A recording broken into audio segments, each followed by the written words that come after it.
Delhi high court के सामने केजरीवाल को जमानत देने का एक अजीब मामला सामने आ गया, जिस पर न सिर्फ कोर्ट ने याचिकाकर्ता को कड़ी फटकार लगाई बल्कि उस पर बड़ा जुर्माना भी लगा दिया। यह ऐसी जमानत याचिका थी जिसका विरोध खुद केजरीवाल ने कोर्ट में किया। दरअसल ईडी सहित दर्ज सभी आपराधिक मामलों में मुख्यमंत्री अरविंद केजरीवाल को असाधारण अंतरिम जमानत पर रिहा करने की मांग को लेकर याचिका दायर की गई।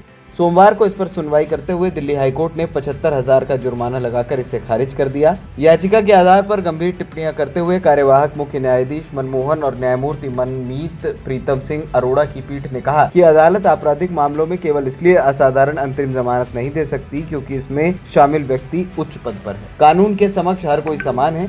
याचिकाकर्ता पर सवाल उठाते हुए पीठ ने कहा कि आपके अनुसार हिरासत में कोई भी विचाराधीन कैदी नहीं होना चाहिए। मुख्य पीठ ने पूछा कि क्या याचिकाकर्ता कॉलेज में कक्षाओं में जाता है, क्या याचिकाकर्ता की उपस्थिति अच्छी है, ऐसा लगता है कि वो कानून के सिद्धांतों का पालन नहीं कर रहा। अदालत ने यह भी कहा कि केजरीवाल कानून के अनुसार कदम उठा रहे हैं। आप कौन हैं? आप कहते हैं कि आपके पास वीटो शक्ति। याचिकाकर्ता को कड़ी फटकार लगाते हुए कहा कि यह भी अजीब है कि याचिकाकर्ता ने केजरीवाल के पक्ष में ये वचन देने की बात की है कि केजरीवाल गवाहों को प्रभावित नहीं करेंगे, जबकि याचिकाकर्ता के पास केजरीवाल के लिए ऐसे बयान देने या निजी मुचलका रखने के लिए कोई पावर ऑफ अटॉर्नी नहीं। अदालत ने कहा कि केजरीवाल न्यायिक हिरासत में है और उनके पास अदालत का दरवाजा खटखटाने और उचित कार्रवाई करने का रास्ता है, जो वास्तव में उन्होंने इस अदालत के साथ साथ शीर्ष अदालत के समक्ष भी किया है। पीठ ने कहा कि समानता और कानून के शासन की अवधारणाएं संविधान में निहित हैं और केजरीवाल अदालत के आदेश के अनुसार न्यायिक हिरासत में। सुनवाई के दौरान केजरीवाल की तरफ से पेश हुए वरिष्ठ अधिवक्ता राहुल मेहरा ने जनहित याचिका विरोध करते हुए कहा कि केजरीवाल खुद कानूनी उपाय करने में सक्षम है। उन्होंने ये भी कहा कि ये बहुत घातक है,